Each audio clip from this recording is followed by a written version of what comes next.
in there. So at the moment, provisional pole with Jürgen van Gartsen, but all the quicker men, of course, still to come. And we're now with Stefan Ortelli. Ortelli was pushing quite hard going into that corner there. You could just see the rear of the car just wanting to step out as he was entering into the corner. I think he must have been going in a little bit on the brakes. He probably realises also, well, he may not know the time of the last one, roughly what he's got to aim for. I mean, if you were out there now, Jamie Davis, would you be looking at a time that you thought might make the pole? Oh, for sure, you know, I mean, basically, it's out of these 6 guys now that are on the track. It's almost, you know, the same time. So you know, they've all got an equal chance to put it on the pole. So it's just a matter of going out there and pushing it as hard as you can and just making that perfect lap, really, which in some ways is not easy to do. But you just got to make sure that you're quicker than the other 5 cars. Well, at the moment, it's about an identical time at the same point on the circuit. Stefan Ortelli really trying going into the left-hander there. Without losing just a little bit. He still made the apex, so it's possible that he could have hold on to it, but yeah, he's actually quicker than the guy before. He's clearly trying, isn't he? He's a second up, actually, at that split then. Stefan Ortelli really working very hard. So he could be in the low 36s or even in the 35s. Still slightly quicker? I reckon he's going to be a little bit quicker, yeah. We'll just see. Well, he's got to beat 1:36.291. Ran off a little bit then onto the pit straight, possibly lost him a tenth or so. Let's have a look. 1:36.291. Yeah. He's lost it. Yeah, he did, yeah. Yeah, 394. He goes in between the two of them, though. Well spotted to Jamie Davis there.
There's a lot of water on the track, and at the outside of the corner, which Simon Walster getting the news.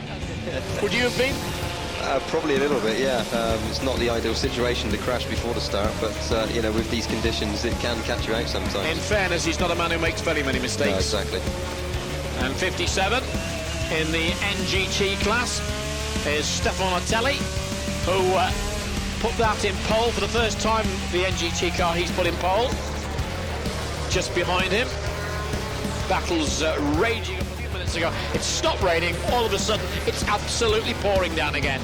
Yeah, I mean, the biggest thing they're going to be thinking about now is when their pit stop windows are going to be coming up as well, and you know, how this track is, if it's drying very quickly.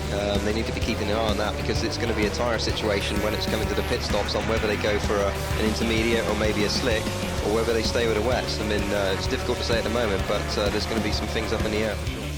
The circuit very, very well indeed. which will undoubtedly be an advantage. What sort of messages, when you've got this sort of business of rain, drying line, etc., is passing between driver and pit crew, Jamie Davis? To see what other people are doing.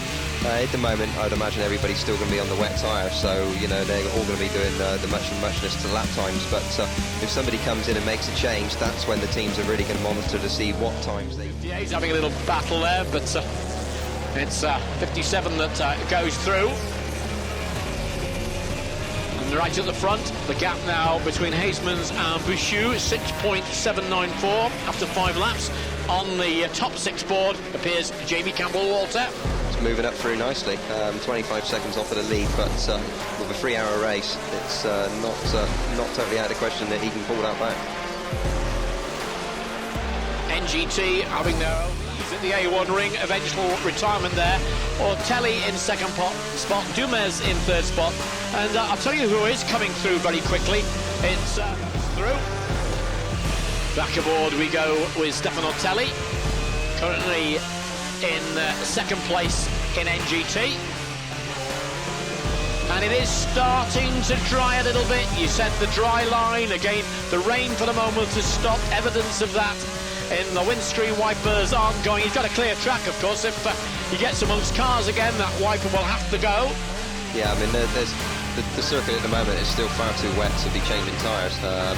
In fact, it goes through a stage normally where it starts to get quite greasy, and it's actually slipperier then than it is when it's full wet sometimes. So you need to be very careful there. You need to time the situation well for when you're going to change the tyres. And at the moment, it's on the leader on that lap. So if you can keep doing that, it's not going to be long before he's knocking on the door of the other guys up front. And the Ferrari at the moment, thoughts on that? I mean, we heard the interview on the grid when Simon was talking to Ricard Rydell. Telly has lost a lot of time. So this man may fancy his chances. He had the pole position in the NGT class. First pole position he's had in that class, Stefano Ortelli.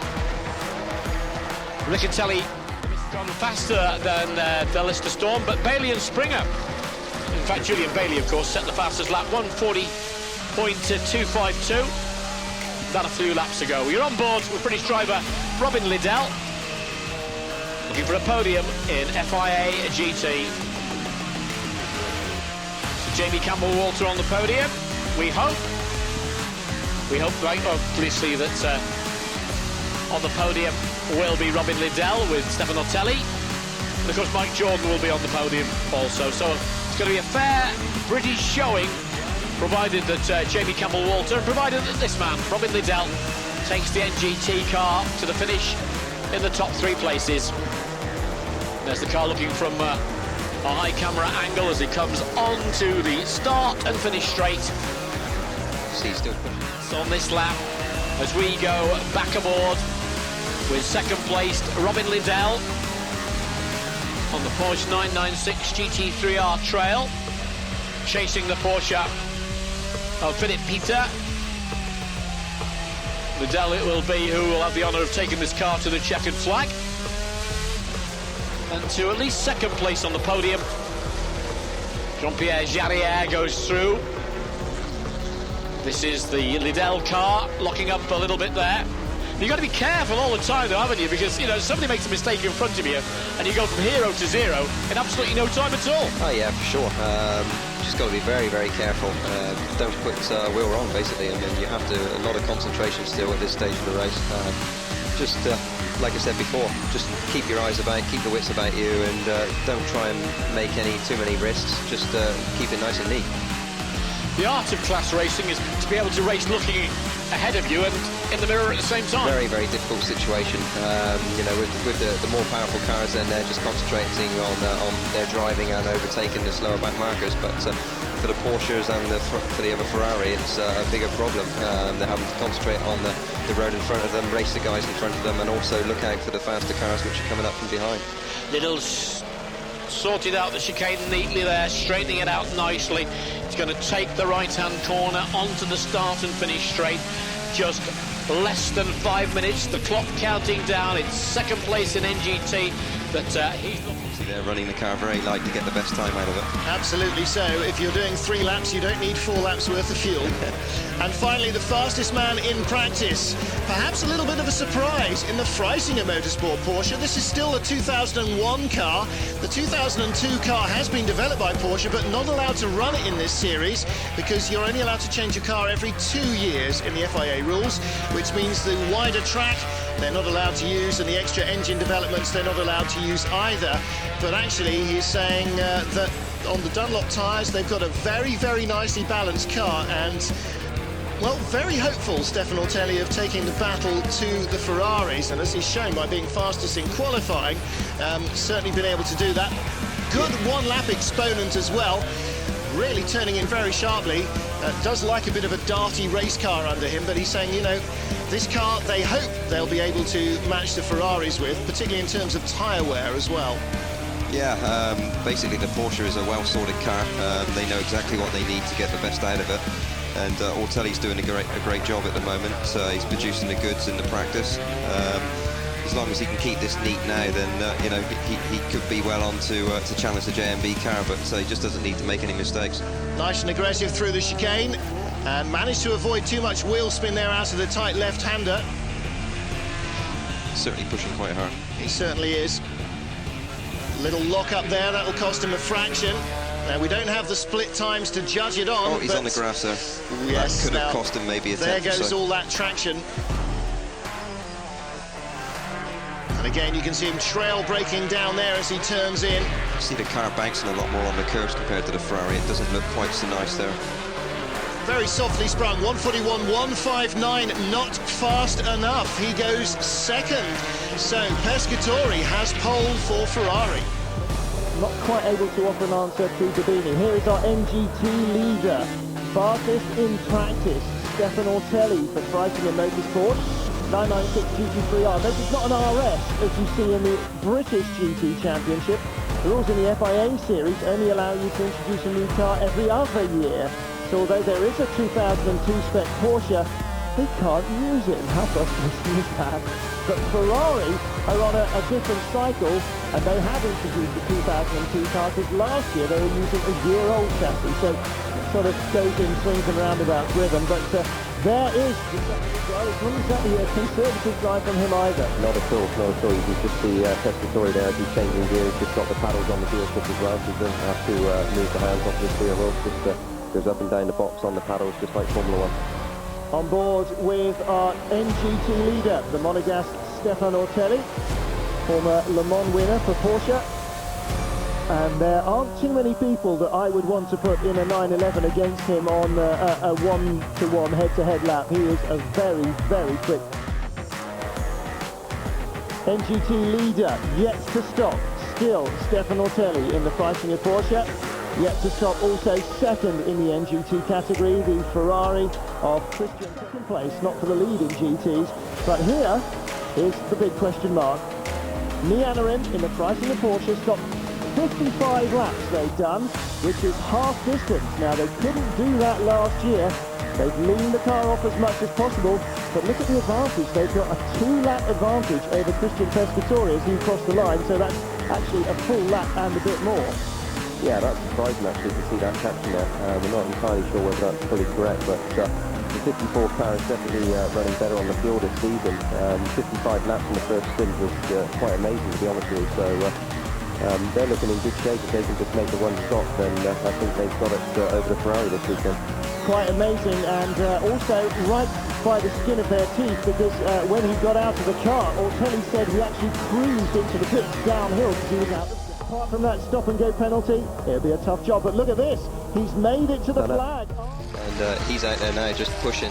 That's Jürgen von Gartzen in car number 6. He did have clear road in front of him, so he has made a mistake. Broken up picture coming back from him. Maybe that's what the director was trying to show us. He seemed to reckon was worth about a second and a half a lap. So Dunlop will be facing up to the fact. Not doing the opposite of which ones are going fast and which ones are going for the fuel economy to make sure they can run a set pace throughout the whole towards the finish. It's always nice to have a little bit of fuel Having to rely on something like a safety car is very, very dangerous indeed. It means you usually end up running out of fuel at the end when the safety car doesn't happen. But no, they're out there, and I think The car fails to finish here, but, well, winning on the last lap, and the Dunlop tyre technicians will be very happy. They win in GT, they also win in NGT, because the Freisinger handsomely, the number 50 Ferrari half a lap back, and the third place car, well, he's just passed again in Brno, and that extends their championship lead. So Boucher and Terian in second place, just 2.8 seconds back. Capillari and Golin's car, Fabrizio Golin losing the lead on that final lap, and interesting course again, yes, very good early session for me, says Ortelli. I started in fourth, and pretty good passing manoeuvres to get up into the lead of the race. I managed to get a gap again after the restart from the pace car, and my partner Mark, he said, did a fantastic job to take the lead and win. Happy with the car and tyres? Yes, we've been very strong since the beginning of the season. We won in Magny-Cours, even though we did get disqualified. Silverstone, I was at the front of the race as well. Unfortunately, we didn't make it onto the podium. And here, we're very strong as well. Tyres were much more consistent than our rivals. Very happy with the package, the Porsche and the Dunlop tyres. It was really great today.